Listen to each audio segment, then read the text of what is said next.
Hello, everybody. Welcome to the OCRP iRacing series tonight at Richmond under the lights. 2 races remain, and it's going to come down to points, and I'm going to let Mr. Civ Ryan take care of that one for us today as I'm still plugging in some things here, our commentators' boxes and all that stuff. But how you doing tonight? Ready for some racing? I know I am. I am always ready for racing on Thursday nights, and we're at a fun little track here in Richmond. Should be a good time. I am Jeff Faviano, and I'm joined by Mr. Civ Ryan. If you don't know who he is, then maybe you're living under a rock and you should check him out. You just literally Google your name or put it in, don't do that, but put it in YouTube. Don't Google my name. You're not going to like what pops up. Don't do that. But have a look here. We have some fast drivers out there. Look at Ryan Potter in 4th right now. Fastest. These are all practice times. We have 11 minutes and 30 seconds left of practice before we get into qualifying, which is a 10-minute session, 5 of which will be the drivers' meeting afterwards. So I'll be interested to see that. But look at that. We got the 88 car out there. You know he means business when he's here early. Oh, yeah. Usually Wes just kind of rolls in at the end and turns a couple laps, but he's been out here for a while. He's getting his practice in, and this is not an easy track by any means to tame. This is a short track racing, so we haven't seen too many short tracks on the schedule this season. So it's good to see this one.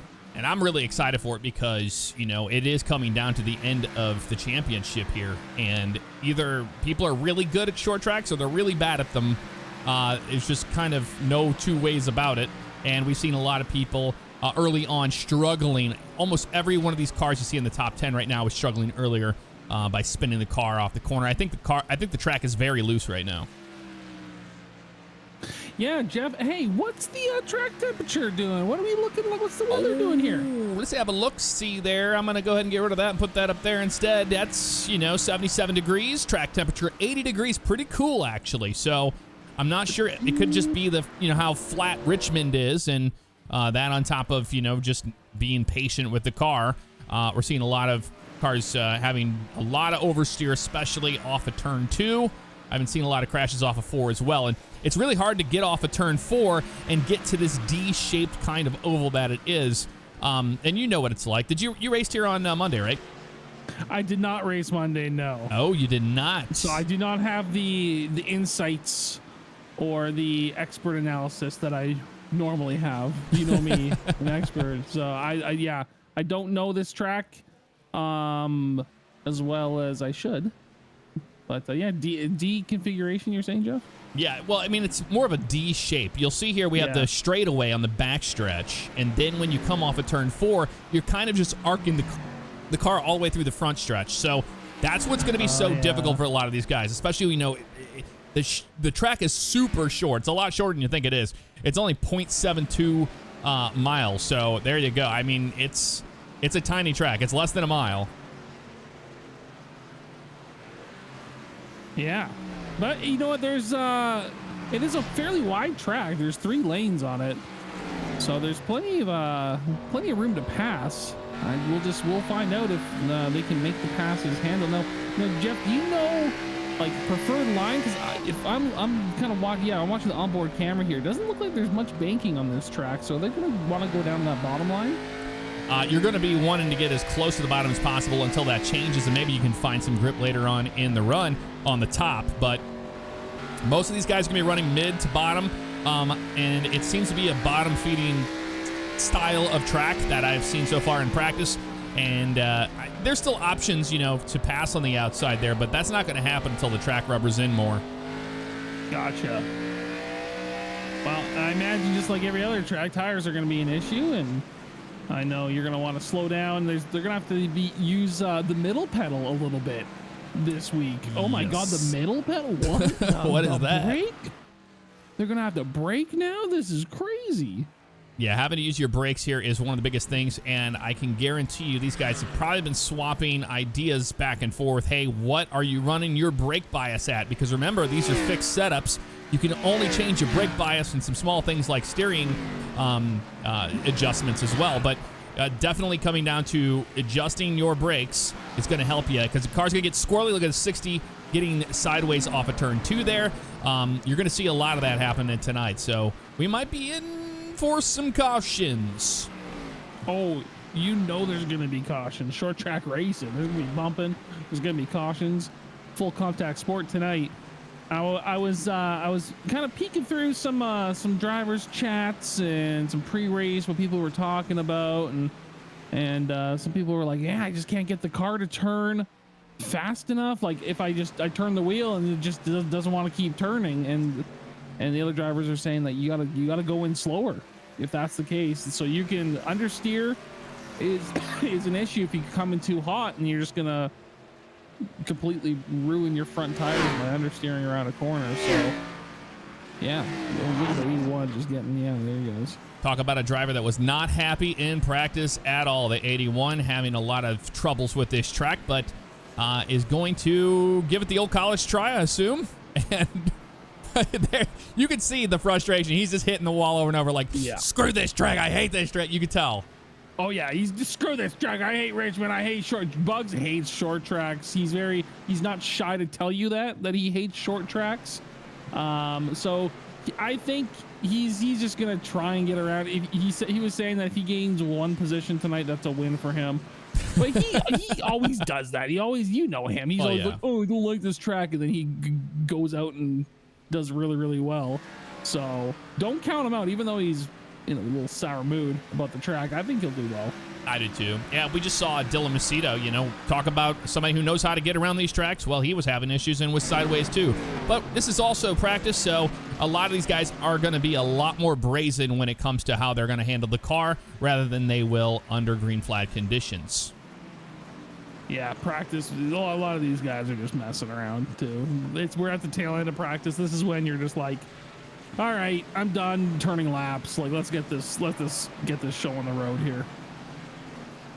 Yeah, it looks like a lot of guys just kind of preferring that bottom lane, and it's going to be interesting because especially at the beginning of this race tonight, you're going to want the bottom lane, and I can see a lot of guys that are going to be fighting to get back down there. So we'll find out, once we start the race, but it looks like some of these guys are trying to rubber in maybe a little bit of a groove in the middle. Yeah, I'm not sure if they reset the track state from practice, meaning does the track rubber reset when it gets to qualifying and race time? I don't believe so. No, I believe that. I think it carries over. Yeah, it carries over from the practice. That way the track can properly rubber in. And the more drivers you have, man, look at Fodero getting around Robert Webb there. The more drivers you have in practice, the better it is to rubber the track in. Otherwise, you're going to have a one groove track all night. And sometimes it's hard. You want to hot lap under practice and see what you can get, kind of do mock qualifying runs. But it's also important to run a certain line over and over again if that's, for two cars to do that. So you could try to rubber the track in. But maybe they don't want to. Maybe they're going to fight for the bottom all night. Yeah, I imagine they're just going to be fighting for the bottom tonight, is my estimation. Well, you want to look at the points and let us know what's going on with that, because I know it's an absolute mess. We have the drop weeks thing we talked about last week. But I'm not sure where anybody... Okay, I don't know where anybody sits currently. I can tell you without the calculations of the drop weeks. I can give you that info. Let me pull it up here right quick. So, standings without the drop weeks being calculated. Oh, are you loading for me? Please load. Okay, here we go. We got Leonard Fodero leading. He has 5. Leonard Fodero has 5 wins this season. 5 wins this season. That is crazy. He's a fantastic driver. He's doing really well. He's having a hell of a season. So he is in first place. Again, this is before drop weeks. At 414 points. Nick Sargent right behind him with 405 points. Nick Sargent has 1 win, but he's got 10 top 10s and 10 top 5s. So Nick Sargent, even though he's not gotten a lot of podiums necessarily, he's gotten top 5 every race. That's a pretty crazy stat. That's an underdog, 100%. Ryan Steinhoff behind him in 3rd with 400 points. Joel Brown 5 with 387 points in 4th, and Ryan Potter with 381 points. But if you adjust for some of those drop weeks, I know last week we were seeing Brandon. I think was it Brandon Osborne up in the mix, or Matt Rucci's up in the mix. Yeah. So I think. Sorry, Jeff. I completely forgot to do the no, it's okay.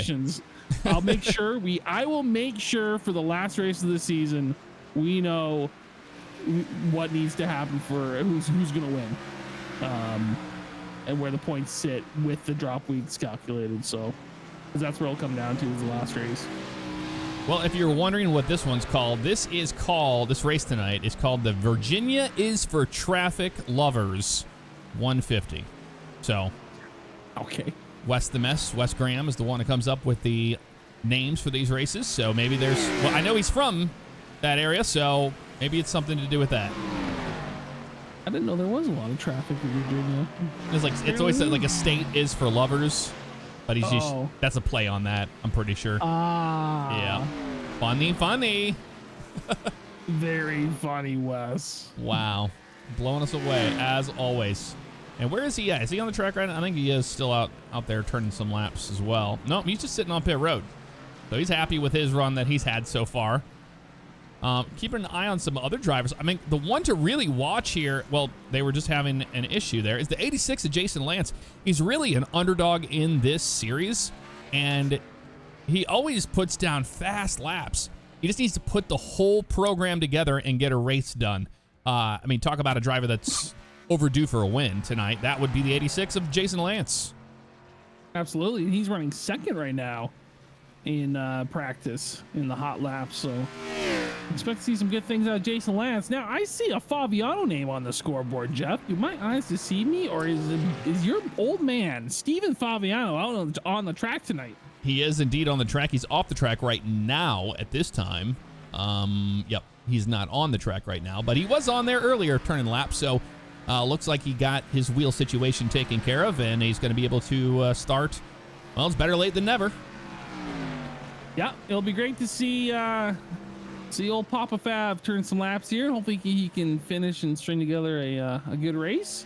But we got I saw in your Twitch chat there how many drivers tonight. We got 21 drivers. Great turnout for Thursday night here.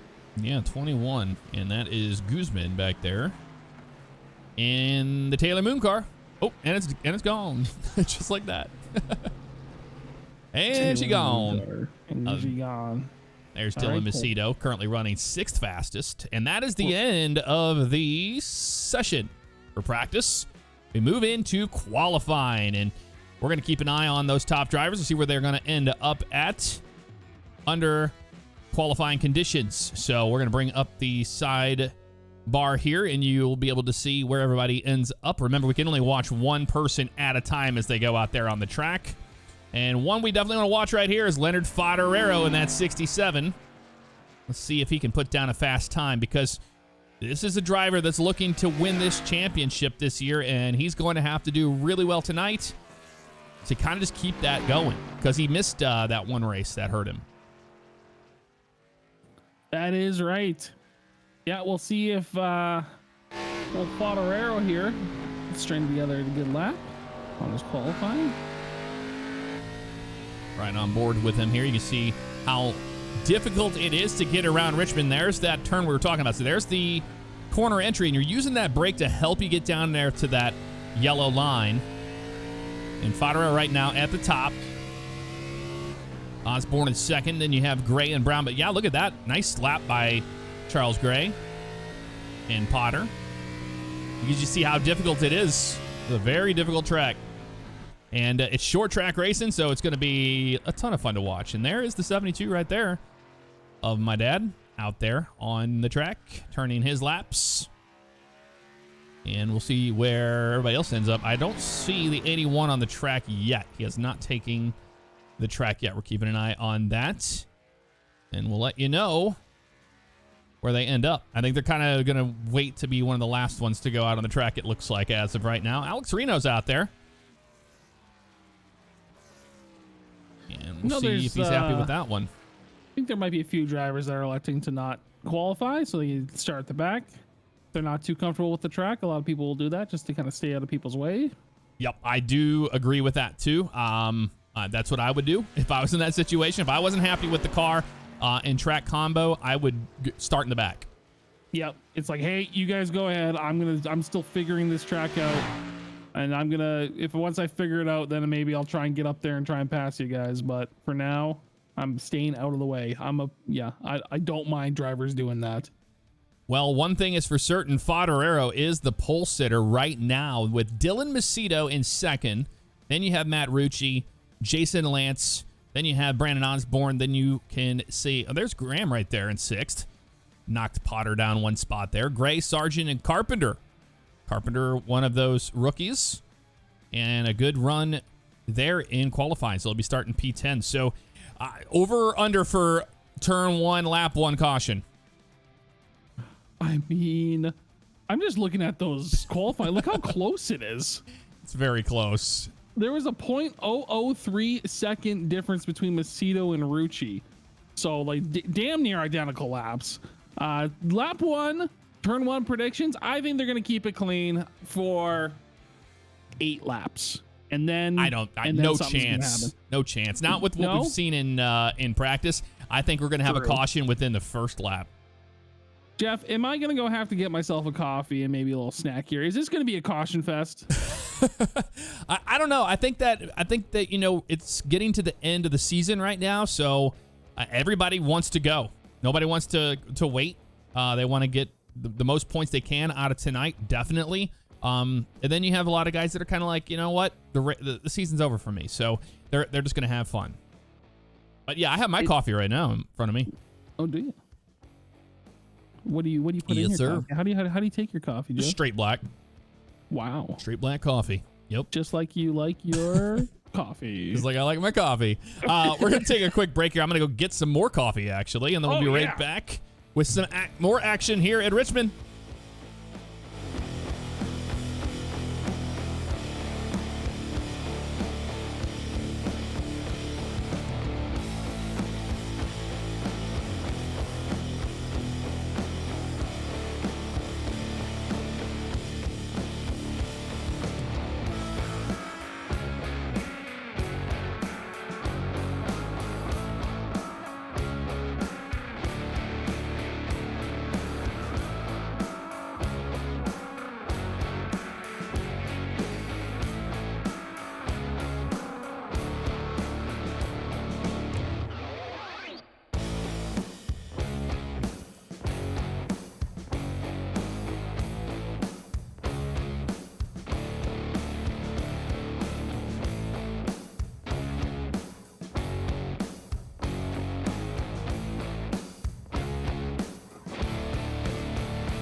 All right, folks, we are back here under the lights at Richmond. Qualifying just finishing up here. They're in their driver's meeting. They'll probably be, I would imagine, gridding any moment now. Waiting for them to do that after the driver's meeting. Probably reminding everybody to kind of keep it clean, especially, that the track is as slick as it is with this setup tonight and this car combination. So we'll see here very shortly how everything is going to play out, but I can tell you it is going to be an exciting race because especially looking at the points at the top 5, those drivers are going to have a good night if they want a shot at this championship. It's far from over. It is a very close battle for this championship, so it is definitely coming down to the last few races here, and this is our second last race of the season, with Homestead next week being the finale. Oh, yeah. Oh, yeah. There they are. Going to be gridding up here in just a few. Make sure that's all good to go. Yes, it is. Wonderful. If you're wondering about the schedule, well, here you go. We're at the end. March 31st today. That is the end of this month. Tomorrow's April Fool's Day. We have no April Fools for you. Sorry. But Richmond Raceway is tonight, and then we go to Homestead Speedway next week for the championship. You don't want to miss that. 9 p.m. Eastern, we'll be racing next week on Thursday. Should be a good time. And then move on. I don't know why it says 13 race season there. Well, 13 races in the season. That's why. I was like, it's not season 13, season 10. But yeah, okay. Is it? We'll wait a little second here. Unless season 10 or season 9? This is season 10. Oh, okay. Yes, sir. Season 10. But yes, you ready for the starting grid? I guess we can just go ahead and go for it now. Well, we better get going because they only got a short lap. You got it. Row number 1, Leonard Fodero, the pole sitter. On the outside of him, the 25 of Dylan Macedo. Row 2, familiar face Matt Rucci up there. With him is Jason Lance in the 86. Row number 3, Brandon Osborne in the 80 car and Wes Graham in that 88. Row 4, we got Ryan Potter and Charles Colbor Gray. Harry Potter. Row number 5, Nick Sargent and Kyle Carpenter. Row 6, Joel Brown and Clint Spells. That's a nice run for Clint there. Row 7, Aaron Beaver and Robert Bearder. Row 8, James Hilton and Jeffrey Spells. Row number 9, Zachary Guzman and Alex Reno starting the outside. Row 10, we got Steven Faviano. Look at that picture. Facebook grab too. Yeah, it's awesome. And Robert Webb. There you go. Row number 11, electing to start in the very back, is Mr. Brandon Buggs. I'm ready for some racing, Ryan. Let's go. Amazing. And I love short track racing. It's always going to put on a good show. And you got a lot of drivers up here. End of the season, ready to get things going. I know I am. Lights are off on the pace car. We're going to be green flag racing here very, very shortly. All right, Ryan, you're going to have the call off of turn number 4. Doesn't look like it's going to happen this time, so a delayed start to the race. Okay, good. I wasn't ready. You weren't ready? I had to check my gear. Oh, no biggie. So they will go green next time by. So maybe Richmond is just small enough of a track. It's 2 laps until green. That's probably why they did it, yeah. Yep, I would imagine so. We do have a race control tonight. Tony's our race control. He doesn't throw the cautions, but he's out there making sure everybody plays by the rules. Yep, and I have heard some rumblings that we are going to go to manual cautions eventually because the iRacing cautions have been absolutely not reliable this season.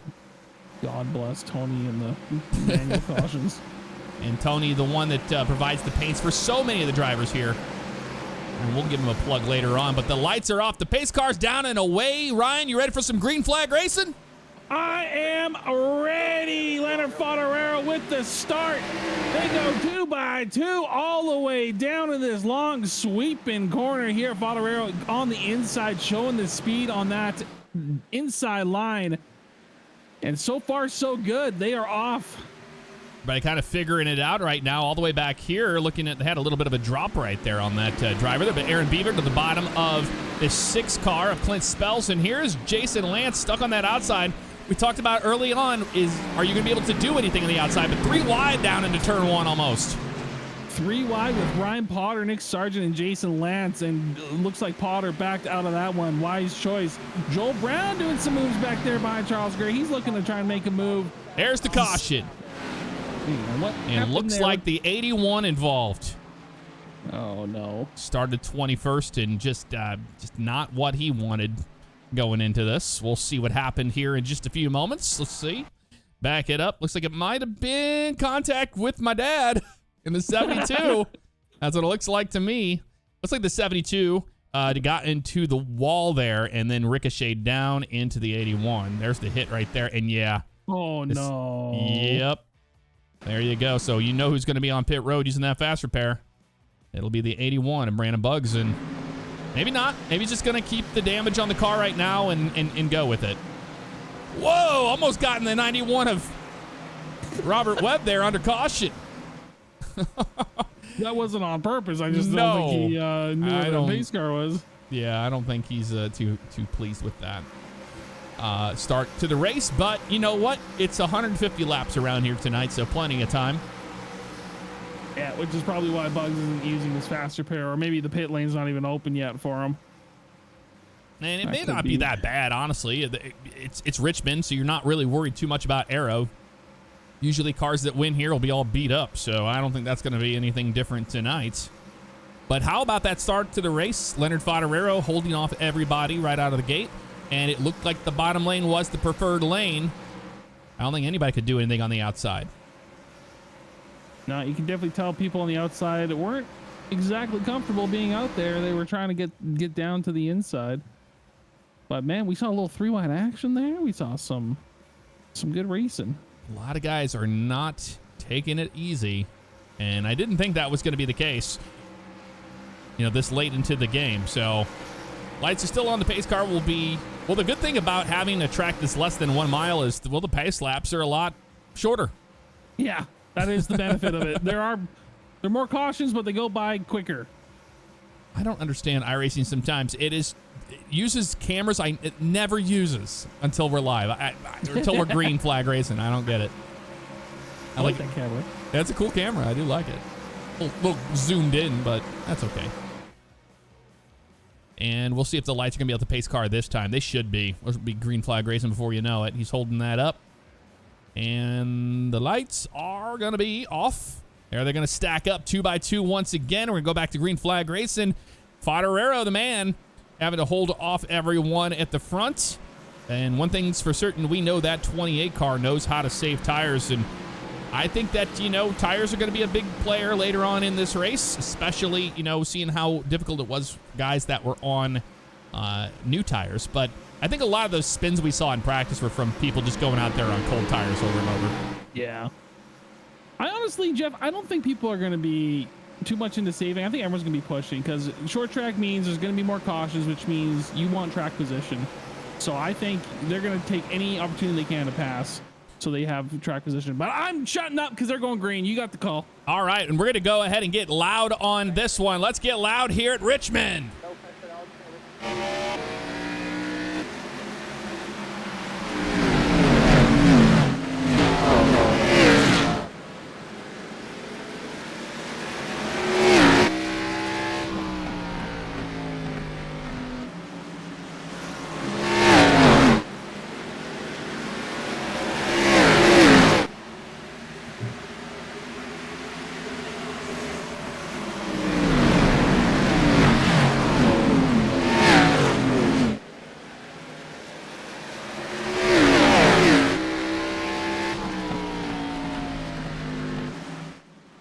Wes doing a great job there, holding everybody up right there. I thought he was going to get 3 wide there for a second, but they're going to figure it out right in front of him.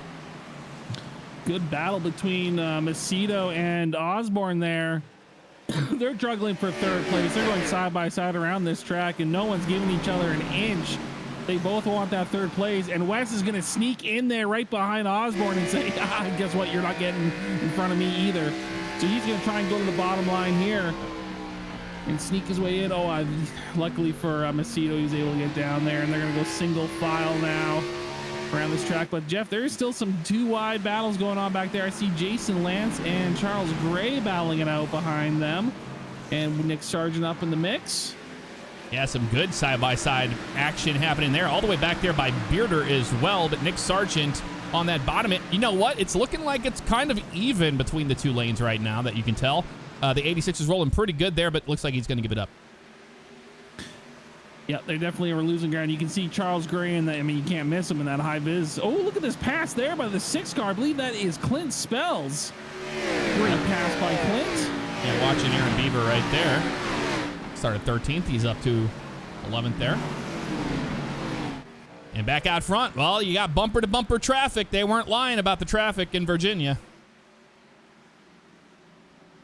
Everyone going single file. A couple more double wide battles all the way in the back there, but so far everyone's just kind of in a train right now. They're following the leader.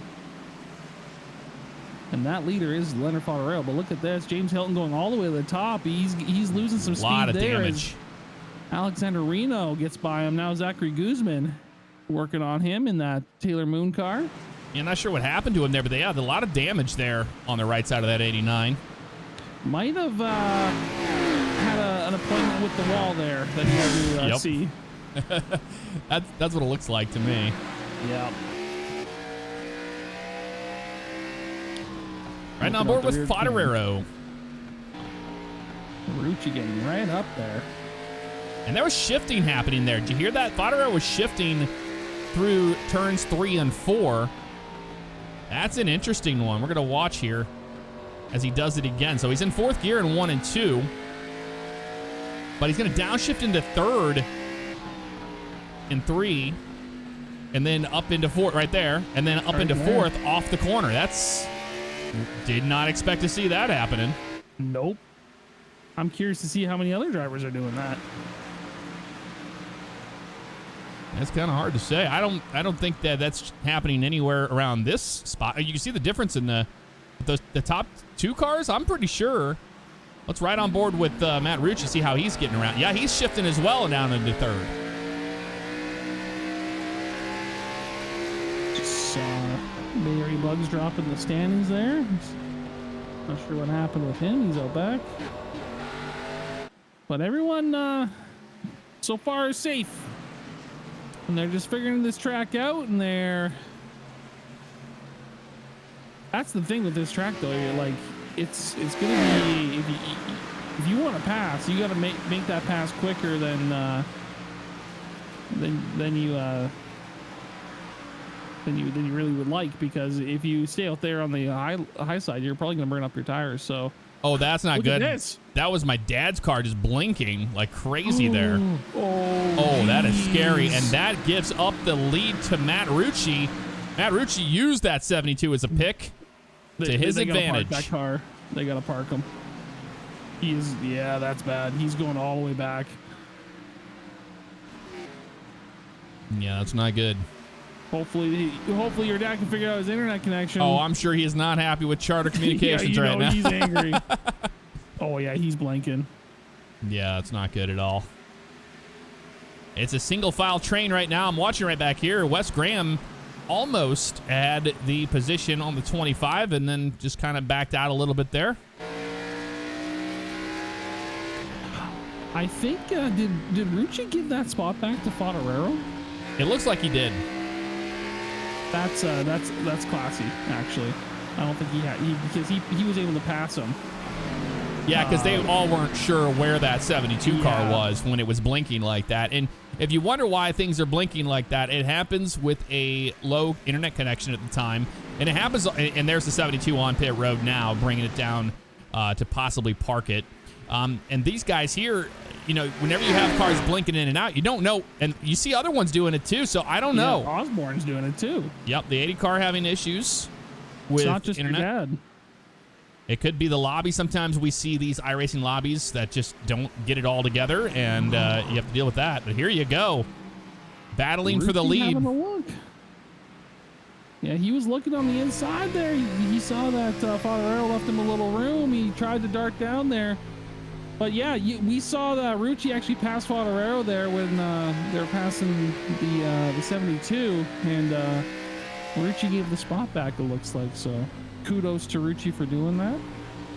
Yeah, and you absolutely don't have to do that, but yeah, when you see drivers do that, that's definitely respect earned. Yeah. And I'm noticing here, even in turns 1 and 2, they're still, I think they're shifting on both ends of the track now. Ooh, you see Fodero get a little loose there. Yeah, Rucci did as well. So, I mean, it is difficult to get this car around Richmond right now, but man, look how close they are. Looks like your dad has parked the car for good. That sucks to see. I was hoping he was able to get a race in tonight. Yeah, that's unfortunate. But, good on him. I don't think he didn't want to be the cause of any big wrecks there for the guys. So here's the lead. Rucci to the bottom of the 67 of Fodero, and Osborne in tail.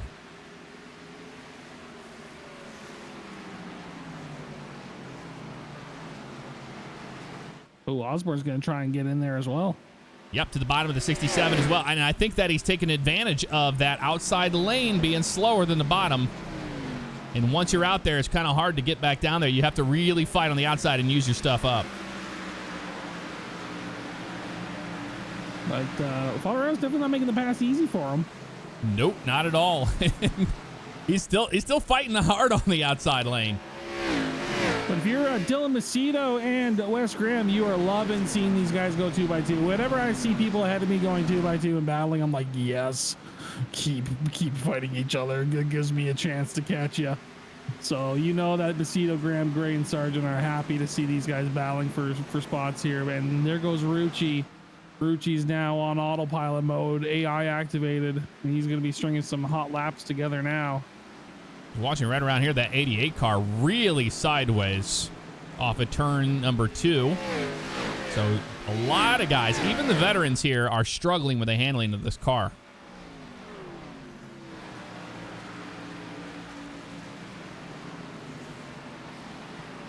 A lot of damage to the right front of Clint Spells. Not sure. It looks like he found the wall as well.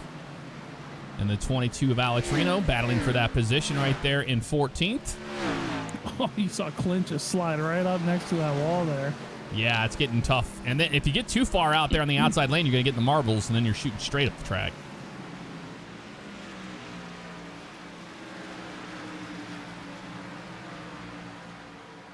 Jason Lance right behind the 48 of Nick Sargent.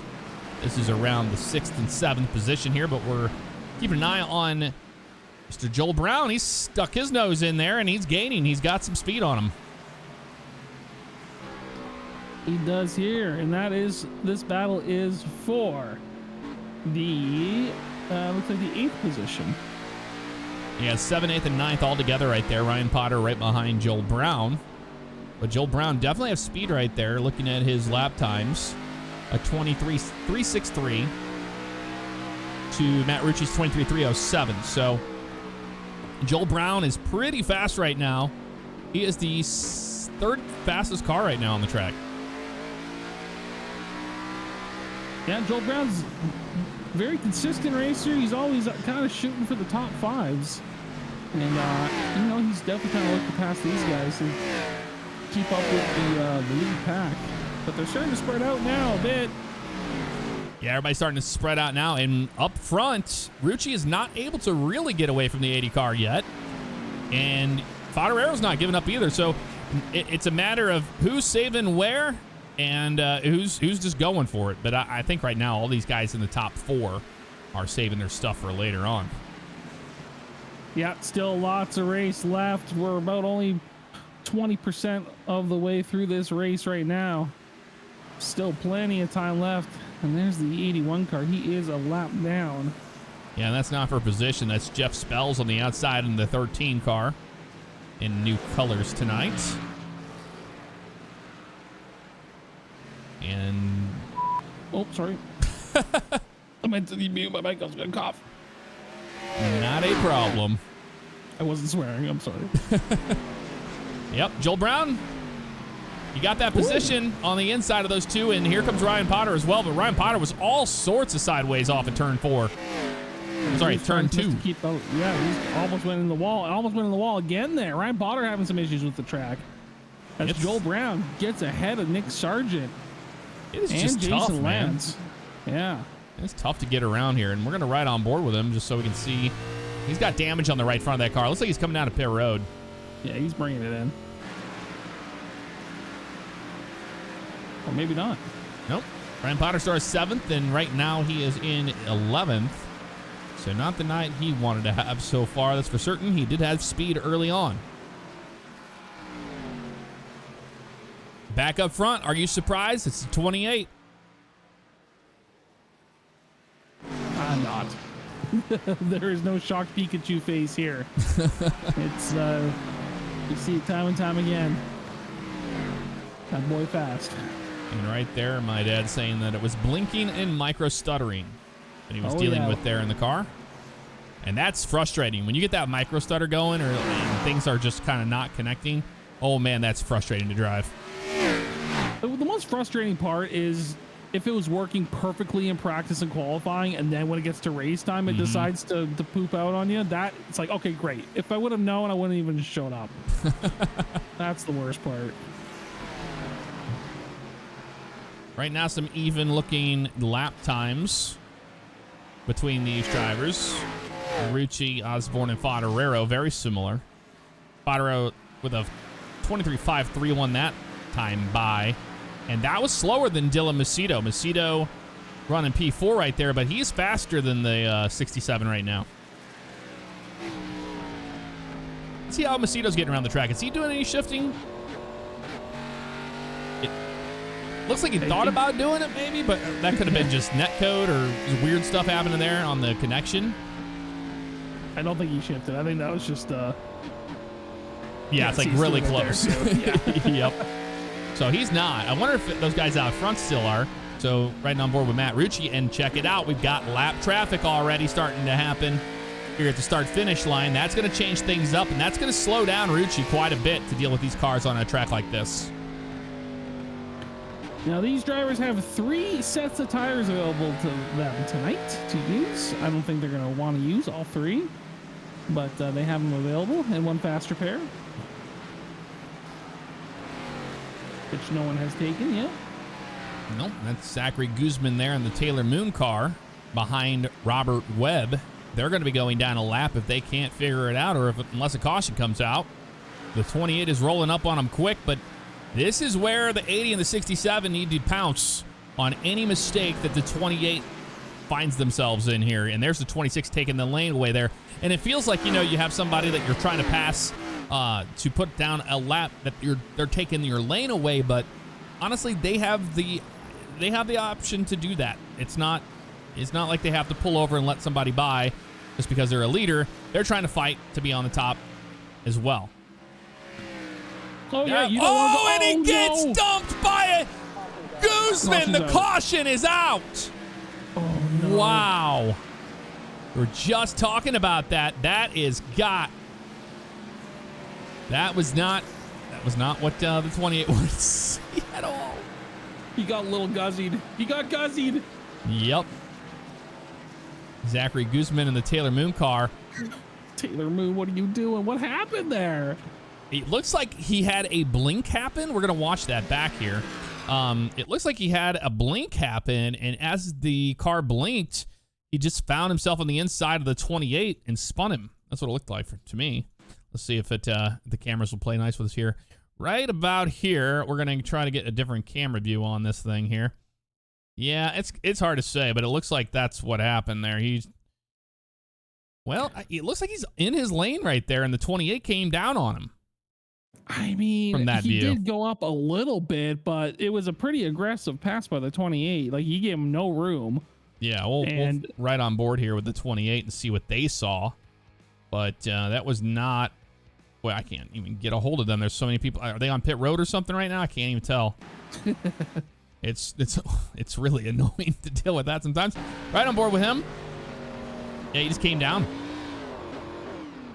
Yeah, I don't think that was necessarily Guzman's fault. Yeah, lots of pit stops. Sorry, guys. We're only one thing at a time we can do here. You can either look at the replay or we can watch the pit stop. So a lot of guys coming down pit road. One of those guys elected to stay out. That was the third. Nope, they're coming down on pit road now. That would be Jeffrey Spells. Everybody has come down on pit road. All right, that's everybody. That's your hot news. Everybody's in. All right, and everybody using their fast repairs. Well, we're going to keep an eye and see if that's the case. For the 81, he has not taken his fast repair. Let's see if he does it right here. I think he will. Clinton Spells took his fast repair. And looks like Kyle Carpenter took his as well. And we'll see if the 81 does the same.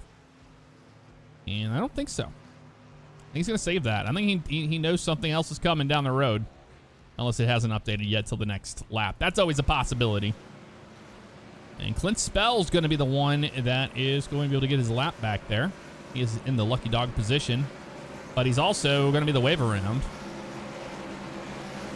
So as soon as those lights go off on the pace car, the 6 can pass by there, and he will be back on the lead lap. But, we've seen it happen many times in previous seasons. You've got to make those decisions on how you pass these lappers. It's tough. I know you want them to get out of your way, but they got every right to be there as much as anybody else, and it's easy to blame a person that is a lap down, but we saw there in the replay that Guzman was just holding his line, driving at the bottom. Yeah, and it's as the lead cars know that the guys are going to get lapped. They're slower. They're not comfortable with this track, so you know you should probably give them a little more room than you would some of the faster guys, because if they're having problems on the track, they're kind of a liability to hit you. So you want to pass safely. That's the name of the game. You think that was just the 28 getting impatient with the guys back there? I don't know. Who knows? Only they know for sure. Like, looked a little net code too, the way he bounced off that car. Like, so who knows what happened? It's racing. It is, but man, I mean, that's like one of the real life races that happened, which was when Joey Logano got taken out. I'm watching too much if we're gonna lose. He got taken out, and the same manner you saw right there. So, green flag racing again, Ryan. Let's do it. Let's do it. Rucci showing in 9th place, so he's not out of it. But you know who's in it? Brandon Osborne, and he's on his way. Getting a very nice start there. Brandon Osborne gets very good starts, but we got 2x2 racing here between the 25 of Macedo and the 67 of Fodero V as they come down here, and Wes is up there. Yeah, Wes up in the mix as well. Everybody came down pit road, and they have tires. 100 laps to go. Well, now 99 laps to go at the stripe. We did have a car I saw that stopped in the middle of the track, but they are going. It looks like that is going to be the 91 of Webb. Yeah, a lot of damage there on Webb. Yeah, he was stopped in the middle of the track, but nobody was around him. Caution didn't fly. He was able to keep it rolling, so good on him for keeping it rolling. Nicely done, sir. And watching right back here, that's Nick Sargent in the 48. To the bottom of the 43. The 43 going to give him that. Yep, just a little bit there. Yep. It's all give and take. And there's the 28 of Arucci. You know he's going to be on a tear. Yeah, it's all just if you can stick your nose in enough to make the other guy go, oh, shoot, I gotta give it to him. But good on Joel Brown for keeping his pace. But look at Rucci. Here he goes on Nick Sargent. That was a great move. Great pass. There to the bottom, and Nick Sargent going to give... Maybe not. He's going to fight him on the outside here. But it doesn't look like the top lane is able to get it going. Dina. Come on. Too many inside jokes. Okay. Too many. Rucci. Too many inside jokes. I hope to be part of one day. Now Rucci's going to be looking at Joel Brown's bumper right now. Yeah, Joel Brown. Look at that. He's up in P6 right now. Looking good. Wide and handsome, as they say. You see right there, Rucci just trying to stick his nose in. That's why when you're if you got a car behind you, you got to almost assert your dominance on that bottom line, because if you don't, there goes Rucci. There he goes. You didn't go down the bottom lane. I am. See you later. He had to get that position up because the 43 was loose on the backstretch, and you could hear him jump out of the gas a couple times. He made contact with the wall there too. Yep, that's not going to help things at all. Come on, Joel, get it together. Check out, we got Charles Gray. We saw him. He had speed in practice and in qualifying, and here he is right now, up in the P5 position after starting 8th. It's keeping up there with Graham and Fodero. Graham doing a nice job there, putting some pressure on the 67 Amazon Prime Camaro there. And he's just waiting for a moment of him not entering the corner exactly perfect. Maybe a little too fast, and Wes is going to try and dart to the inside to make a pass. That seems to be where everybody's able to make their passes tonight. Never mind, as Wes gets a nice little run here on the outside. I don't think he has enough. That's an impressive move. If he can make this pass on the 67 on the outside, then we're wrong. We don't know anything about the lanes that the drivers know about. But I mean, it all comes down to the driver too. But man, look at Wes. He is absolutely putting on a bit of a race here with the 67 using the outside lane. Did not think we would see that. No, he's the first driver to try and make a pass on the outside, and he's going to make it make it work. Is he going to clear? That's the question. That's going to be hard, especially down into turn 1 here. Oh, they're drag racing around this track right now. Wes not giving an inch right now. Well, I mean, he is giving inch there, but like he's not giving up. He's racing really aggressive right now. I like what I see. Nothing is more tense than you're going side by side with a car, expecting them to pass, and it just doesn't happen, and you just like this ongoing battle right now. Both these drivers are going like, oh man, like when is the guy gonna give it up? Neither of them are. Oh, see, he thought he was.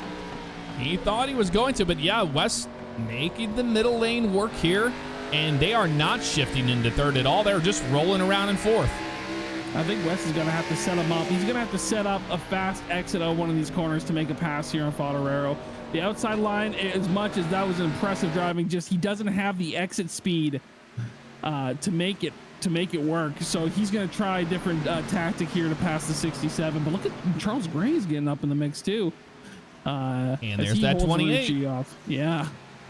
Rucci is on the move right now. That was Matt Rucci's last lap of 23.216 compared to a 22.9 by Osborne, but a 23.119 to Dylan Macedo. So Rucci a little slower than Macedo right now. Macedo's a pretty fast car right now.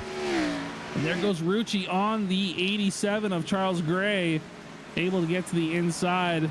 And he's going to make this pass and make it work. Or maybe not, because he gets held up there by the 88 a bit. There you go. The 88's going to come down there. He's got to protect his lane. You got to protect that bottom because you know that is where it is at. We saw how difficult it was for the 88 to try to pass on the outside. So now he wants to protect that inside lane, and that's exactly what he should be doing. Yeah, you're better off going slower into those corners and getting down to the bottom to protect that lane because that is where you want to be. And I think Wes is now, not only is he playing defense, but he's trying to play offense still on Fodero. So he's stuck in the middle there. And look at Rucci. Rucci is just going to be all up in his mirror. We'll ride on board with Rucci here. That's Wes Graham right in front of us. And that's Robert Webb right up there in the Duracell car. And he is going down a lap. He's already been passed by the 80 car, and now next in line will be Dylan Macedo. Let's talk about Dylan Macedo. What a great night he's having so far. Started second, and he's just been sitting there in second. He needs these leaders to make a mistake. But we've talked about him so many times this season. So close to so many wins that they just get stolen away from him. Yeah, a lot of heartbreakers from Macedo this season, but he's had a win this season though. So. And it's very impressive to see these guys running where they are, considering it's their second season here.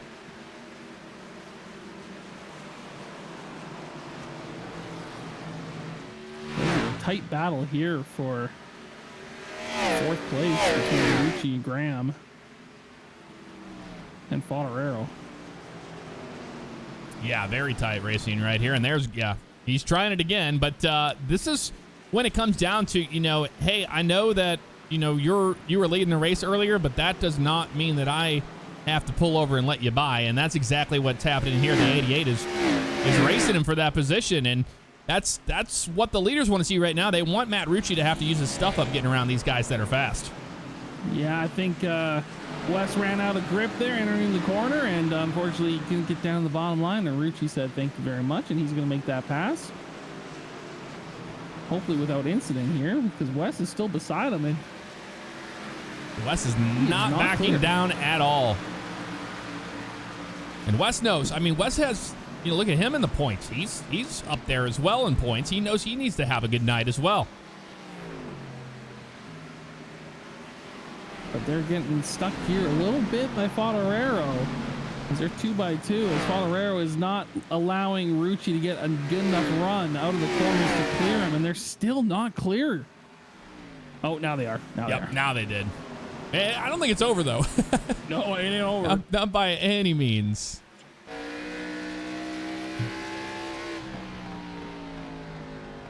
In the 67, they had 28, were very even into those two corners. We'll see how he sets him up for 3 and 4, but I don't think Rucci's that much quicker. I mean, yeah, he's not. Fodero's faster that last time by.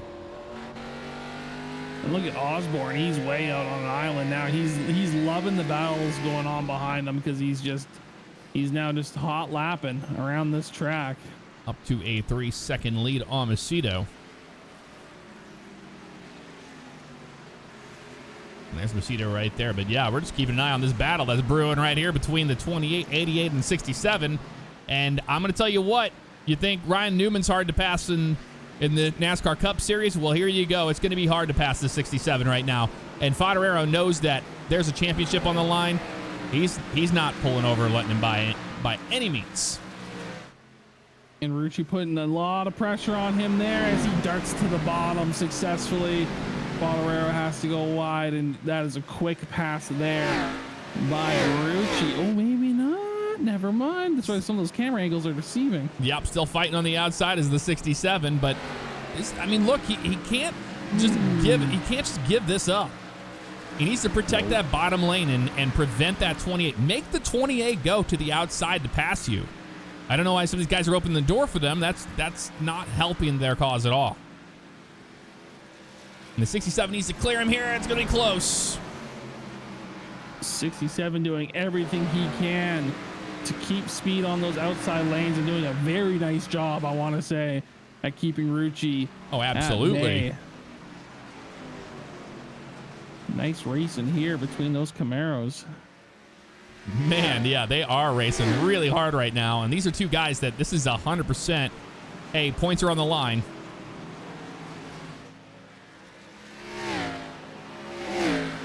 Oh, wow. Yeah, this is awesome. And this goes to show, you know, how difficult this track and car combo was we saw earlier in the race. But, I mean, for these guys, this is just good, hard, clean racing you're seeing right here. Very even. Who's going to make the mistake first?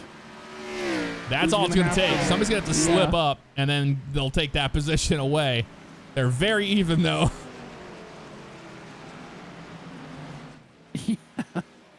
As soon as one gets a little bit ahead, the other goes, I got to run, and I got speed still. Look at this battle. And if you're Wes Graham, though, you're loving this. Yeah, because this is forcing Matt Rucci and Fodero both to use up that right rear.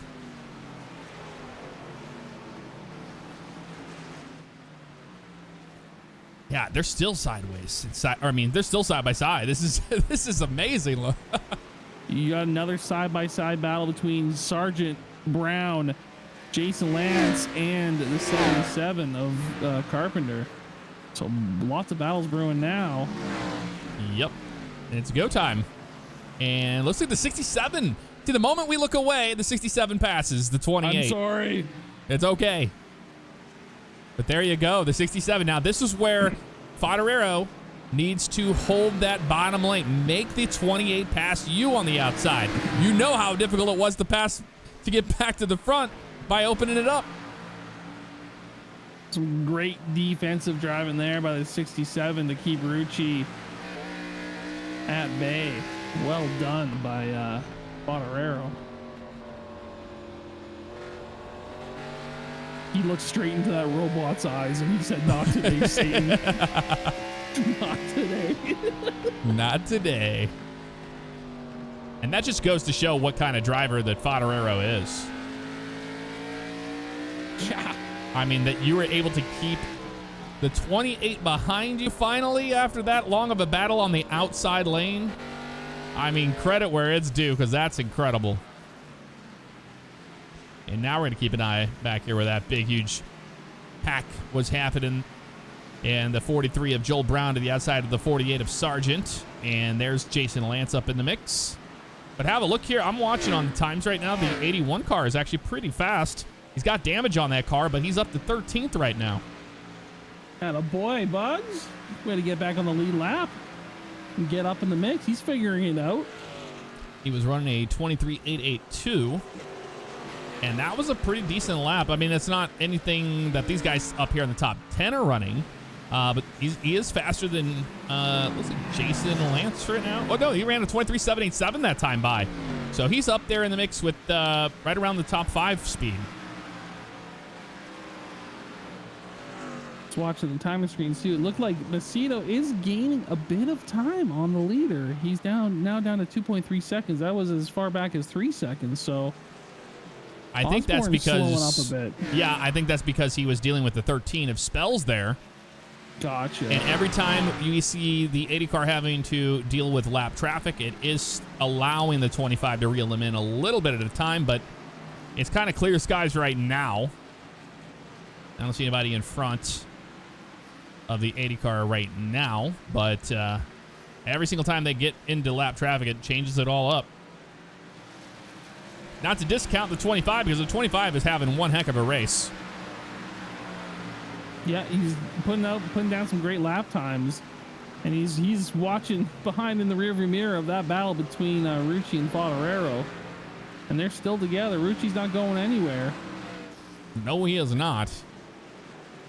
But back here, Jeff, in Jason Lance and Joel Brown territory in 8th and 9th position, they are battling yet again. Jason Lance, we were talking about in the practice there, had some great lap times as he's battling with Joel Brown for position. And there's same with Nick Sargent. Beaver right there. That's a battle for 10th, and it looks like he's going to take 10th away from Nick Sargent here. He's going to try to. Beaver driving in the league. He's been in the league for quite a while, and he's always just so susceptible to connection issues and other issues. He never doesn't seem to get a race together. And maybe I'm knocking on wood now, but he's looking good. He's getting himself a top 10 right now. Hopefully he can keep that up. I don't know. He had a little slip there in the bottom, but it looks like the 48's going to get out of the gas a little bit there and allow him up into line. And now everybody up here is having to get around the lap traffic of the 13 of Spells. Spells with damage to the right side of his car.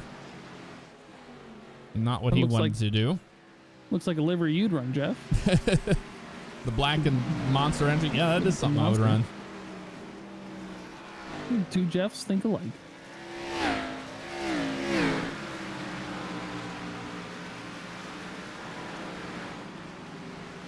Charles Gray in the 6th position, and that is the 77 of Kyle Carpenter, the rookie.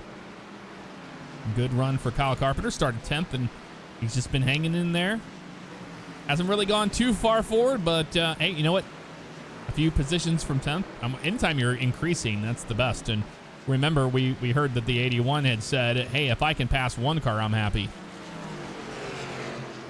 Yeah, exactly. This is a tough track to pass on.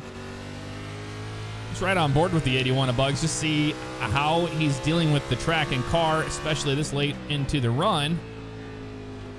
I think he's starting to figure it out, and that's why we're seeing that speed. Even with the damage on the car, it doesn't matter because he's not having to wildly chase the car off the corner.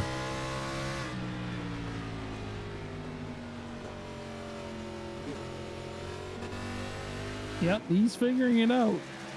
And there's the 80 car. And you can see the difference right there between those guys. So how many cars on the lead lap? Well, that is 16 cars. The last car on the lead lap right now is James Hilton in the 89. And that right there behind him is the red Mahindra Tractors 80 Ford Mustang. And it looks like he's going to take that right now. Look at that gap, though, in times there, Jeff. It's now down below 2 seconds between Osborne and Macedo. So Macedo is slowly catching Brandon Osborne as Osborne's dealing with this lap traffic.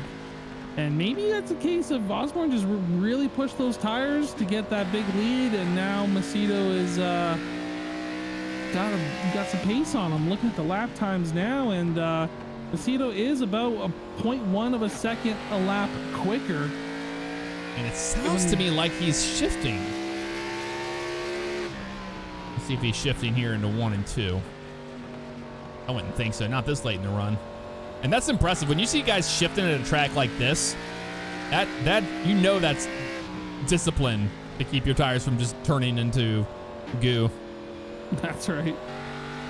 No, he's not. It just looks like it's a kind of a connection thing happening with the sound of the transmission there, because he's definitely keeping it in 4th gear right now. But yep, less than 2 seconds.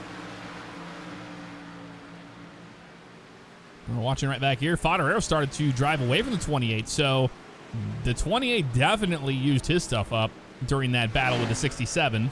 And then that's Graham back there in 5th. And that's a solid run for Graham after the up and down season he has had. I had talked to Wes the other night, and he's very excited for his vacation coming up off of iRacing for just a week or two. He's been doing he's been in iRacing almost every single day, like for just years.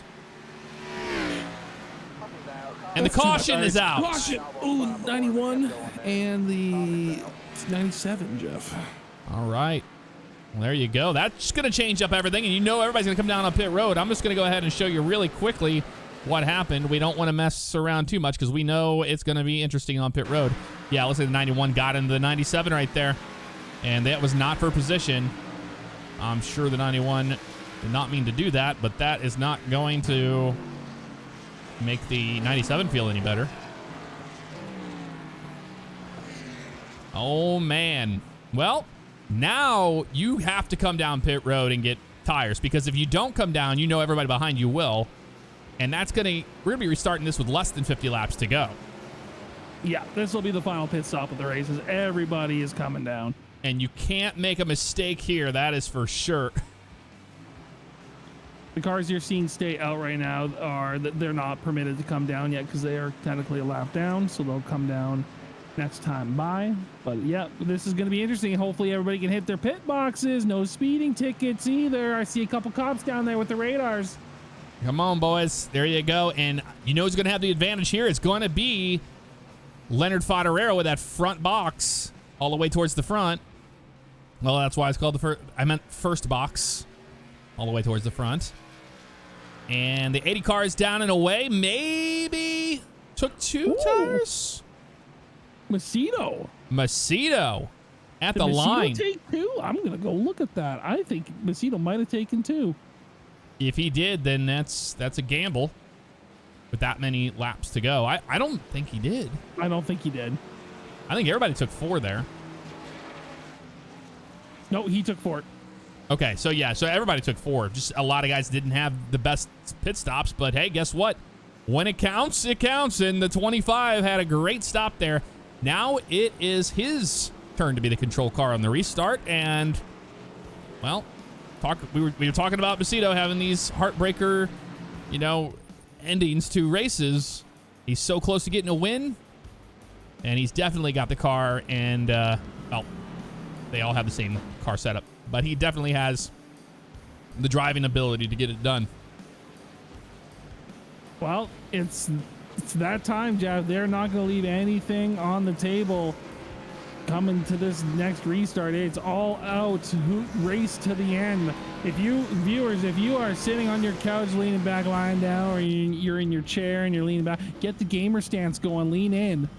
Because this is where it counts. Wake up. If you fell asleep, hey, wake up, because this is the time where it's gonna get nice and spicy. And keeping it on the track temperature, 81 degrees. I think it went up 1 degree. And the air temperature dropped by 1 degree, 76 degrees. The Virginia is for traffic lovers 150.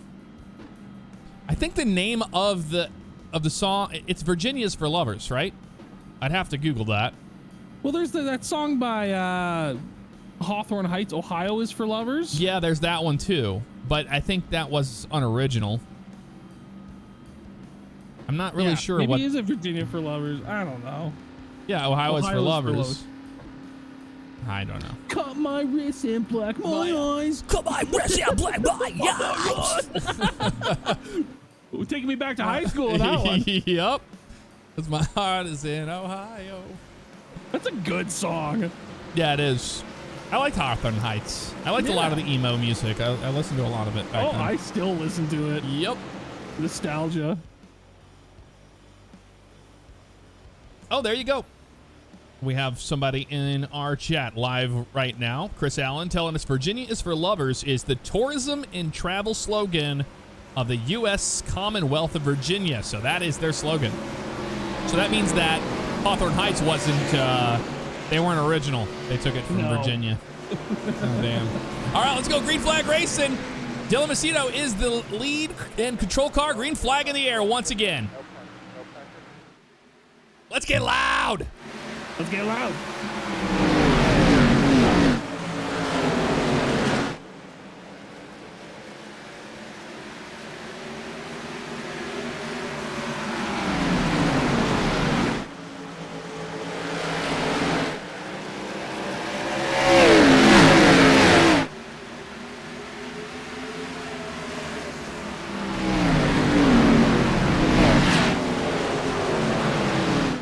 Lot of good racing happening up here all over the track, but up front, Dylan Macedo hanging on. And Leonard Fodero taking advantage of that inside line. He was able to get ahead of Marucci. Of Brandon Osborne. Brandon Osborne down in fourth. Not a great start for him. No, that was not a good start there. He got caught in the outside lane there, it looked like, and then everybody kind of trained on the inside. The pain train. It was the pain train. Everybody got into line really quickly after that. And good on Macedo, man. I mean, that was a fantastic restart. And this gets your heart pumping right now, coming in the last 40 laps here. Especially if you're Macedo, you're okay. I'm leading this race. Hey, guess who just crawled into the top 10? The Lou Malnati's car himself. That pepperoni loving. Got around Nick Sargent right there. Talking about, not happy with the race or with the track earlier on.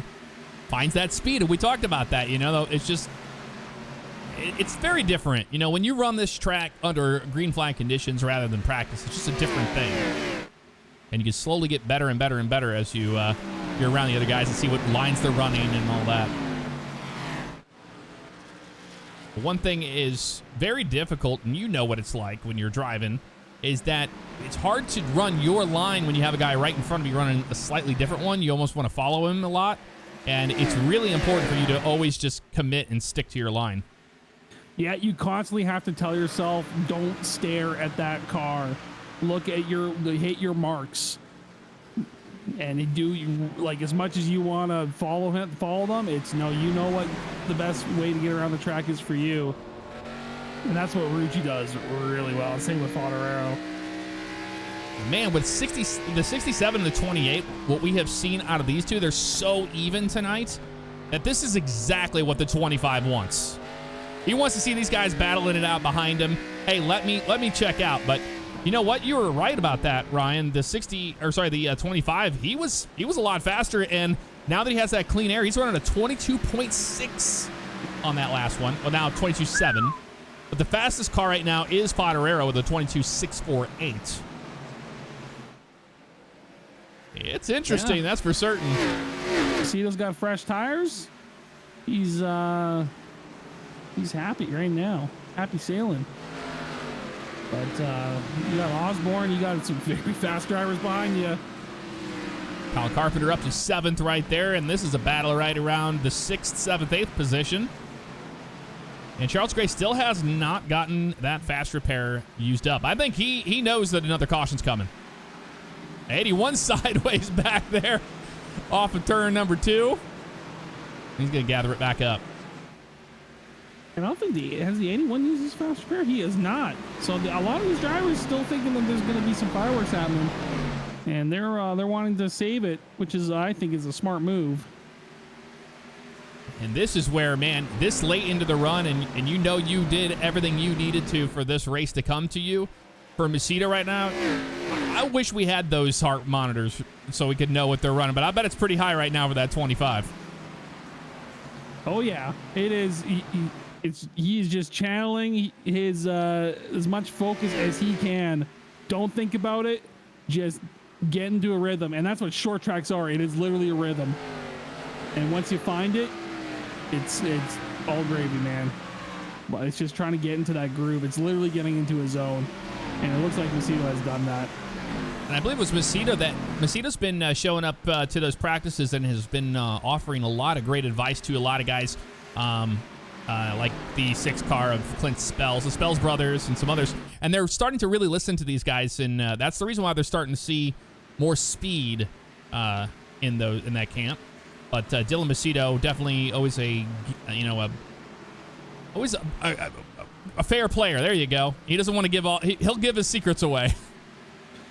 Jeff, real quick, we got a battle brewing between Carpenter and Charles Gray as Carpenter was looking to the inside down here. This is a battle for 6th place. And you got Joel Brown back there. They're battling out. Yeah. There's Jason Lance and Joel Brown in the back. And right behind them, Brandon Buggs in 10th. Keeping an eye up there. But, man, I don't want to get away from the second position too much. And here it is. Rucci on the inside of the 67. You know what? If we want to make passes happen, just go to the backfield real quick, and then the front guys immediately start passing. Yes. But this is going to be tough because you know the 67 is going to be given everything he has to not get past. So this is what Macedo wants to see. These 3 guys back here, yeah, you go right ahead. Battle it out. Is this deja vu? This is what we were seeing in the middle of the race. Yes. They're doing it again. Fodero on the outside. That's Rehash just content. so impressive how the 67 is able to hold him on the outside lane. And I don't know what happened there, but maybe Fodero had another slip up that allowed that bottom lane to open up like that. Come on, Fodero, keep it up there. But if you're the 80 car right now, you're pretty frustrated because you know, hey guys, we don't have time to screw around. Let's get out of the way. Oh, and they make contact off of turn 2. Oh, and the no! 67 in the wall. Oh, shoot. Keep it together. He does. There was contact there between the 20 and the 28. And now he's going to be battling the 80. That allowed Rucci, that allowed Macedo there to get almost a 1.5 seconds on him.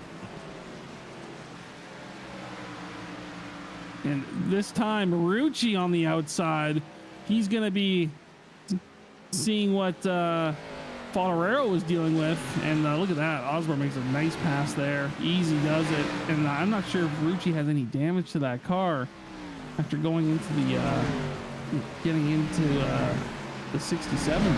I really expected the 28 to put more of a fight on the 80 than that.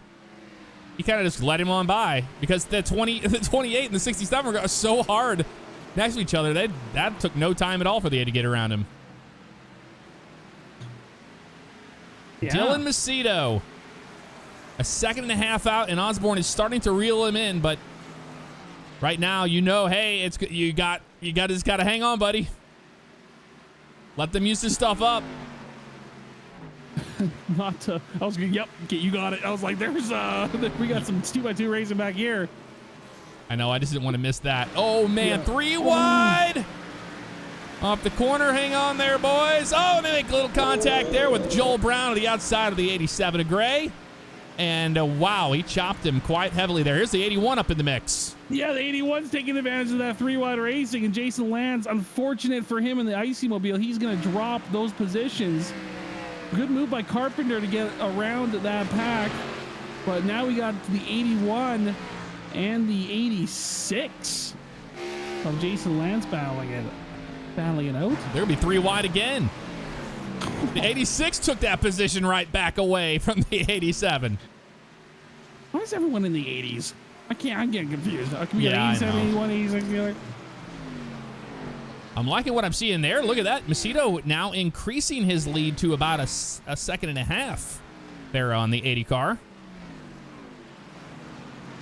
So good to see the 25 showing the speed that he had earlier tonight in practice and in qualifying. But the 81 right now up in the mix for the 8th position. It's a good battle right here. Absolutely. Osborne and Rucci are still together, racing for 2nd place right now. And maybe, they might be just going, hey, single file, let's go catch Macedo. Like, let's just let's stop messing around. Let's go catch him. I'm almost 100% sure that's what exactly is happening because, yeah, it hurts them both if they race side by side right now. Yep.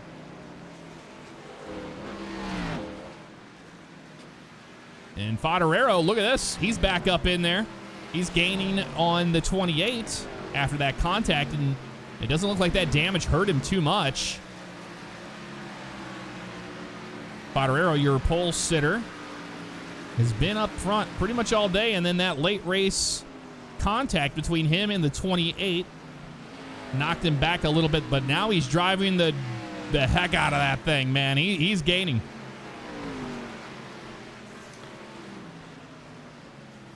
Bay Area Bug's able to get a 9th place. He's able to pass Nick Sargent. And he's working on Jason Lance. Yeah, he's been trying to get by this 86 for a minute. And still hasn't used that fast repair, so must not be anything wrong with the car. Just a little bit of aero damage, and that's perfectly normal here at a track like this. Look at the interval between Osborne and Macedo. It is slowly dropping. It is, but it's been about the same. Like, I'm noticing it dropping in the corners a little bit, but once he gets on his exit speed, it's just so high. Look at that. He's back to a second and a half, and it's been like that for the past 10 laps. But we're watching these lap times. Macedo 23.345 compared to Osborne's 23.398. So Macedo is bad fast right now. He's not saving anything. No. No point. And here's the battle for second. And Rucci says, you know what? I want second place. These points mean something, so I want second place. And he makes the pass easily. I'm Brandon Osborne. And there's Fodero. He's up there again. I mean, look at this. He's gaining. He ran a 23.392 right there. Fodero, the fastest car on the track right now. Be interesting to see if he can get up in the mix and put some pressure on Osborne. Well, I can tell you it's going to be one heck of a battle between him and the 28.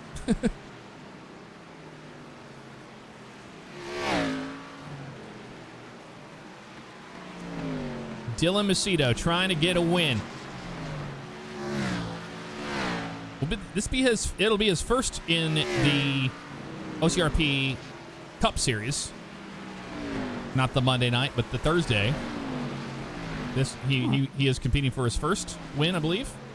I'm gonna go have a peek. I think he won one already, but we'll go see. I'll get that information for you. Let me call the interns and the assistants here. All right. We'll find out.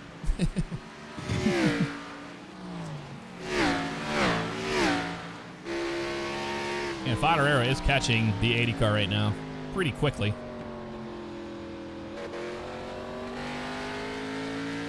And lap traffic is in front of the 25.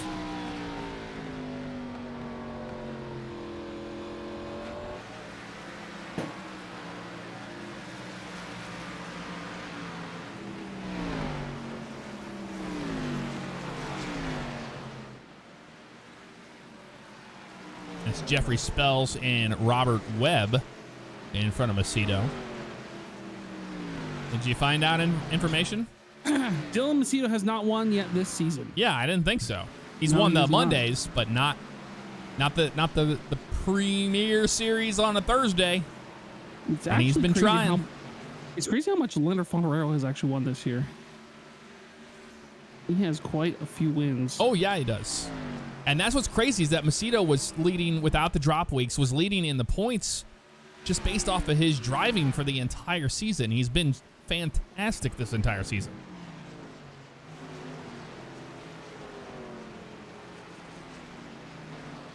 Dylan Macedo trying to get his first win in this series.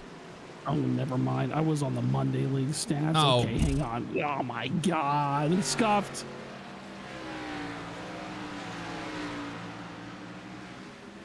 Yep. Don't mind me. You guys keep figuring it out.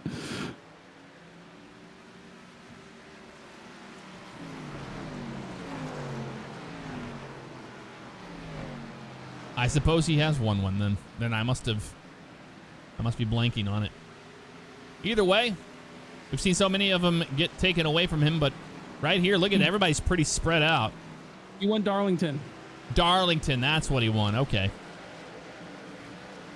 That's how he was able to get the jump on the points the way he did.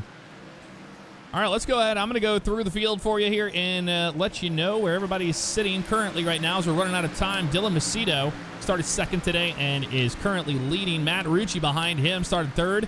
He's been up to the front as well after dropping down to 15th. Had some issues there after getting spun by a lap car earlier on. Brandon Osborne started fifth today. He's been up there leading a lot of the race today, but right now running third. Leonard Fodero in fourth after starting on the pole. And then Wes Graham started sixth, right now running P5. Kyle Carpenter behind him. The rookie started 10th, and he's in the sixth position. Joel Brown in seventh. Brandon Buggs, after starting 21st, up to 8th. Incredible drive for him. Nick Sargent in 9th. And then Jason Lands right there. These two are racing for that top 10 position. Not much race left. 3 laps this time by. And it's all eyes on Macedo. Who can catch him? I don't think anybody can.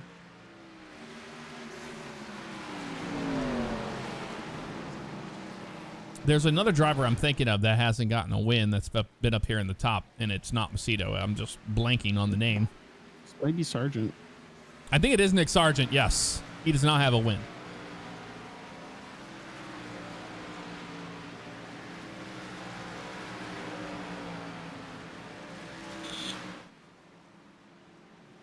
All right, Dylan Macedo just has to hope. Now, there's the last one. He's going to be around Robert Bearder with no issues there. And Robert Bearder going to be respectful of that position. And Rucci is trying to catch him, but he might be out of time. Now, hopefully, we don't get any sparks flying from these lap cars. The last couple laps. Yeah, I think they're running out of time. He's got 2 lap cars in front of him. White flag in the air, brought to you by Thrustmaster.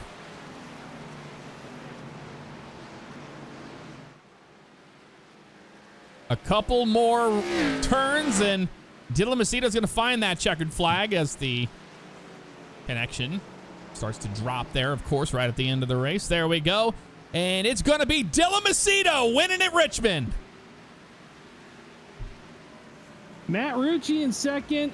Brandon Osborne in third, Leonard Fodero in fourth, and Wes the Mesgram in fifth. Round out your top 5. Great win by Macedo. He was running third all night, kind of on his own, and just a great pit stop at the end. Able to get a good start. Oh. What was that? Couldn't tell if the 67 was saying hi to the 25 or if he was getting to the 28 there.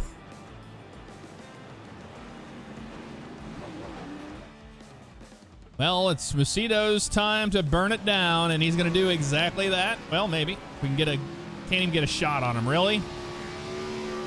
Really? There it goes. It's like, come on, man. Oh, burn it down, buddy. Incredible. Second win of the season for the 25. And I'm telling you what, Ryan, this is going to put him in a good spot for points into the championship. Definitely. Yeah, he'll be up there in points. And we'll see, once I do the math, what we look like next week for the finale. But great win by Macedo. And we'll get your race results now. Dylan Macedo taking the win tonight after starting second. Matt Rucci in second. Third to Brandon Osborne. Fourth to Leonard Fodero. Wes Graham in fifth. Sixth to Kyle Carpenter. Seventh to Joel Brown. Brandon Buggs starting 21st. Gets a top 10 in 8th there. And Nick Sargent 9th. Aaron Beaver rounding out the top 10. And then back here in 11th, you got Jason Lance, Alex Reno, Ryan Potter, Robert Bearder, James Hilton, Robert Webb, Jeffrey Spells, Charles Gray, Clint Spells, and Zachary Guzman. And then the 72 will be the last car, since Tony Wilson was your race controller. Stick around here. We're going to get some driver interviews, and we'll be right back.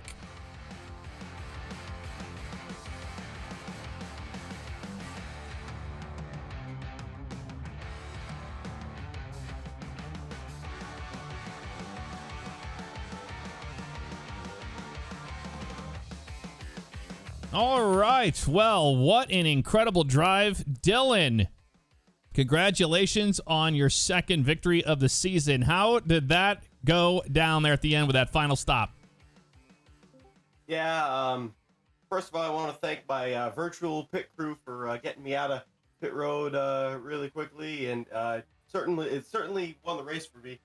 That was definitely the difference. If Brandon had taken the lead there at the beginning, I think he probably would have drove away, and no one would have been able to catch him. So definitely that was a turning point, in, at least for me, in the race. Just try to take care of the car all night, try to save my tires, just try to stay out of trouble, and luckily it worked out. Well, fantastic. I mean, not bad at all. We were wondering how this whole thing was going to come out, and that caution came out late. And yep, like you said, you won it on pit road. That's what it looked like to us. We thought you may have possibly took 2 tires, but nope, just a fantastic stop for the 25, and he'll get the win. Next person I want to talk to would be Mr. Wes Graham. Started 6th, but you're here in top 5, and you're up there in the top 3 running there for a while. How'd your race go? I mean, typical short track racing. It's rather fun. Glad it got broke up into 3 stages like it did. Overly saved on tires on the right front. Just wasn't confident in the car and just backed it down, and had some good racing up there with Chuck and Fodero there towards the end, and trying to balance between keeping out of the back of somebody and not get run over yourself is a pretty fine line. So I mean, it's Richmond, short track racing. I think the guys put on a great show here tonight, and looking forward to ending the season next week at Homestead. Congrats to Dylan on the win, and good luck to Fodero and Rucci on the championship next week. There you have it. Nicely done, starting 6th, and just kind of stays right there. Typical short track racing. You heard it right there from Graham. And I want to talk to Matt Rucci. Rucci, you were right there in the mix for a very long time. A lot of side-by-side battling with the 67 of Fodero, and then a little bit of contact there. But before then, just saving it up there towards the end. It all kind of came down to that final pit stop, didn't it? Yeah, well, we had the lead pretty early, and then we got tangled up. I haven't seen a replay of the when I was trying to pass the 26, but yeah, I tried to dive it in under Fodero and went a little bit deep, and then I haven't seen a replay of that either, but I think he hit my quarter panel, and then we just kind of tangled up there. I mean, I hate it for him, but I don't know. It was really tough to pass on the bottom, especially when the car is on your outside. But happy for Dylan, and looking forward to next week. Fantastic. All right, Ryan, I'm going to send it to you. All right, I want to talk to Mr. Leo Fodero 5 or V, excuse me. We saw a lot of incredible defensive driving there on the outside lane when you had Rucci on the inside there for multiple laps, both kind of in the middle of the race and the near the end of the race there. Tell us about that, and how hard was that to keep momentum and keep speed on that top line? My game plan there was just to keep him on the bottom, burn his tires up a little bit more than mine, and just try to get a better run off the corner. Surprisingly, it's not as bad as people think it is. You can be out there and get a good run off the corner. You just got to time it right. All I wanted to do is just keep him down there. And then we got it mixed together in turn 2, which was a little frustrating because I also hit the wall. But, that's just short track racing, and it is what it is. So got to move on from there. Race was fun, though. Absolutely. You guys put on a hell of a show, and good racing by both you guys. And yeah, you proved your point, man. You were able to keep speed where a lot of others couldn't on that middle to outside lane. and you did a hell of a job defensive driving. So congrats on a great P4 there for you, Leonard. And the other driver I want to talk to, let's go down the list. Let's talk to Kyle Carpenter. Kyle, you had a great race tonight. Saw you up into 7th place, and you finished. Oh, sorry, you finished 6th place overall. Tell us about your race, Kyle.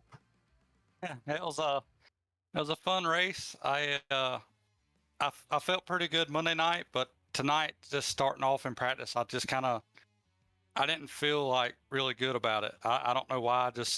I just didn't. And then it seemed like on fresh tires I wasn't as good, and just trying to save them and stuff. I'll burn them up Monday, and then it just worked out. I don't know. Just made my way up, and when those old tires started coming in, I started gaining a little bit and just worked my way on up. And I'm kind of glad that last caution come out when it did, because around that time I started thinking about gambling and pitting a little bit early. So I'm kind of glad it come out when it did. But it was a good race. I was really wanting to catch Wes for 5th, but it was a good battle though. Well, good finish for you, buddy. That's a great finish, especially at this track. 6th place. Congratulations. And finally, Jeff, real quick, I just want to give a shout out to the 81 car. We'll talk to Bugs here. Man, I know how much you hate these short tracks. You went a lap down. You started at the back of the field, got tangled up there with Papa Fav there early on, but you were able to claw your way back for a top 10, dude. Congratulations. Well done. Way to stick it out. Tell us about your race. This track can off. Yep. I don't like it whatsoever. I don't know. I couldn't figure it out. I'm happy with the top 10. Like, don't get me wrong. It was a very patient race. I mean, I only really ran the last 50 laps. The first 100 laps, I was just grandma out there, just keeping my tires together and just hoping for cautions. And thankfully, the cautions worked in our favor. And, I was able to really kind of claw my way up from like P11 to 8. So I'm happy with it. I mean, a top 10 is more than I thought I was going to get tonight. But I absolutely hate this track. Well, you kind of figured it out there, and good job on getting a top 10. Jeff, I'll pass it back to you. That's going to do it for me. I'm going to head back up to the booth, but nicely done, guys. Thanks for the broadcast. Waiting for Ryan. There's Ryan right there. But, man, we saw some typical short track racing. Yep, there you go. A lot of tempers kind of starting to fly there towards the end, especially when you can't get around somebody for as long as it took. But we saw a lot of great racing, and a second victory for the 25 of Dylan Macedo. Definitely going to help out. But now it comes down to Fodero and Rucci for the championship, I believe, is what Wes was kind of leaning towards. But maybe he has a better idea of it in his head than we do. Yeah, we'll find out next week. You don't want to miss it, guys, because it's going to be all on the line. Who's going to win? And we will be season 10. Yeah, we'll be early on that one. We'll be live at 8:30 p.m. Eastern for the championship race. For the pre-race, we'll start right around there, and we'll have a little bit of interaction with you guys in the chat and stuff, and been wanting to do that anyway for all the love and support that you have shown during the season. Well, that's going to do it for me, unless you got something else, Ryan. Nope. See you next week. We'll see you next week, because like we said, it is going to, let's hide that away. There we go. It is going to come down to the race at Homestead, and it is going to be one heck of a race. You don't want to miss that. That will be, like I said, 8:30 p.m. Eastern on Thursday, April 7th. You don't want to miss it, of course. My name's Jeff Faviano. I was joined by Civ Ryan tonight. Thanks for hanging out with us for the Virginia is for Traffic Lovers 150 and the OCRP iRacing series. We'll see you next week.